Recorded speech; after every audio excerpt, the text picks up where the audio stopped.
So my experience with C3, and in particular the problem we've been trying to solve, is really how do we speed up the time from an anomaly is detected and diagnosed and ultimately resolved. So we're trying to find things sooner, fix them smaller to reduce equipment downtime. C3 has impacted that through a couple of different ways. One, it consolidates information into a single pane of glass. It automates some of the information gathering. Probably most importantly is through the application of generative AI allows us to dive deeper, to interrogate our data, to gain insights that would have been much more manual in the past.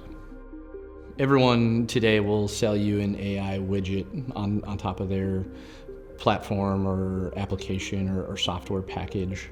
And individually, maybe those are useful, but I think what really sets C3 apart is that enterprise focus, right? Is it's integrating data independent of where it is in your organization. It's gathering those insights and making actionable those pieces kind of independent of where they are. And I think that's going to unlock a lot more upside than sort of that siloed sort of application by application approach.